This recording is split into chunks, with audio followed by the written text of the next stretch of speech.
अंतरराष्ट्रीय मंच पर जिन अल्पसंख्यकों की बात हो रही है उनमें एक तबका हमारे साथ हमारे स्टूडियो में मौजूद है, मौलाना हाफिज गुलाम सरवर जी, जो मुस्लिम धर्मगुरु हैं।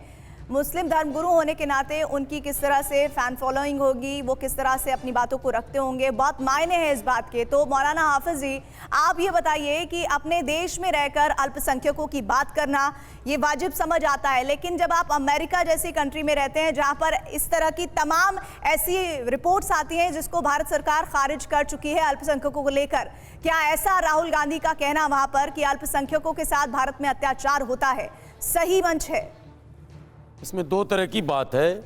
एक तो विपक्ष के नेता होने के नाते अगर उन्होंने कोई चिंता व्यक्त की है, चाहे वो विदेश की धरती पर किया हो या भारत की धरती पर, लोग तो वहाँ भी भारतीय ही हैं, ये एक अलग विषय है, तो उसके लिए तो उनको हम बधाई देंगे। लेकिन उन्होंने पूरे संबोधन में 1980 के ऊपर ये कहा कि 1980 में जो दलितों की स्थिति थी वहाँ आकर आज मुसलमान खड़े हैं। तो दो तीन सवाल राहुल गांधी जी चूँकि विपक्ष के बड़े चेहरे हैं उनसे भी है और बाकी राजनेताओं से भी कि 1980 से मुल्क के जब हालात ख़राब हुए, मुरादाबाद सबको याद होगा, वो दिन के उजाले में ईद के दिन ईद की नमाज मुसलमान पढ़ रहा है और पीएसी ने गोलियों से भून डाला।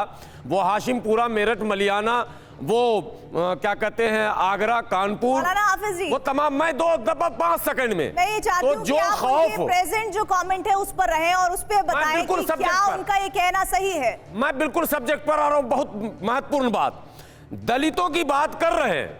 1980 से 89 तक अगर दलितों पर अत्याचार था तो दलितों के लिए कांग्रेस ने जाते जाते एक कानून बनाया, प्रिवेंशन ऑफ एट्रोसिटी एक्ट 1989, जिससे सोशल प्रोटेक्शन और लीगल प्रोटेक्शन मिला उसको। लेकिन मुसलमानों को, जिस मुसलमान ने सुरक्षा के नाम पर कभी उसको हराया, कभी उसको जिताया, कभी उसको हराया, कभी उसको जिताया, उस मुसलमान को आज तक लीगल प्रोटेक्शन नहीं मिल सका। जिसकी मॉब लिंचिंग हो रही है, जिसके गांव जलाए जा रहे हैं, जिसके मस्जिदों को दिन के उजाले में उजाड़ा जा रहा है, मैं उन तमाम राजनेताओं से पूछना चाहता हूं, वो चाहे किसी दल में हो, हमने सबको मौका दिया है। ऐसा नहीं कि किसी दल को हमने मौका नहीं किया, मौका दिया, लेकिन मेरे साथ सबने धोखा किया है। इसलिए मैं भाजपा कांग्रेस पक्ष विपक्ष की बात नहीं करता।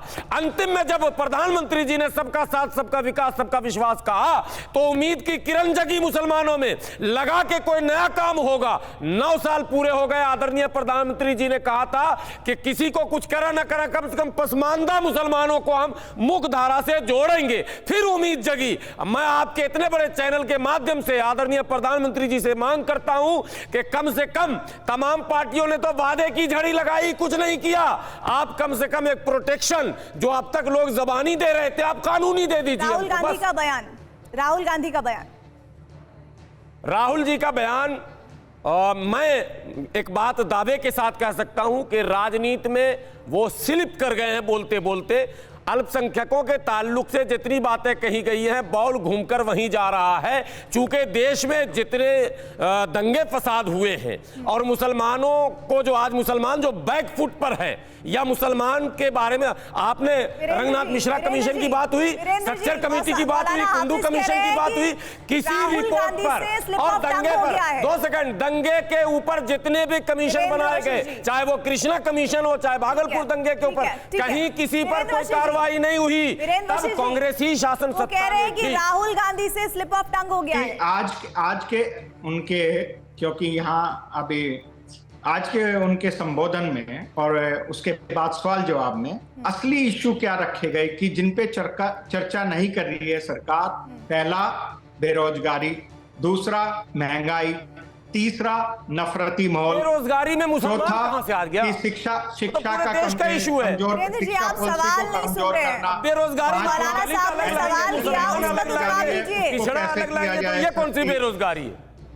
और जो लास्ट में उन्होंने जो स्वास्थ्य का लाभ नहीं मिल पा रहा है लोगों को, कि उसके बारे में बात की कि हमें इस पे चर्चा करनी चाहिए। पार्लियामेंट में संवाद खत्म हो चुका है। के शर्मा जी या कोई भी मेरे को बता दे कि पार्लियामेंट्री स्टैंडिंग कमेटी में कितने कानूनों पर डिस्कशन हुआ, और पहले अखबार में वीरेंद्र जी मेरी बात सुनिए, एक मिनट में बात सुनिए।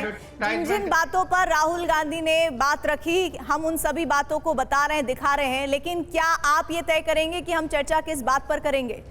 जो बात मौलाना साहब कह रहे हैं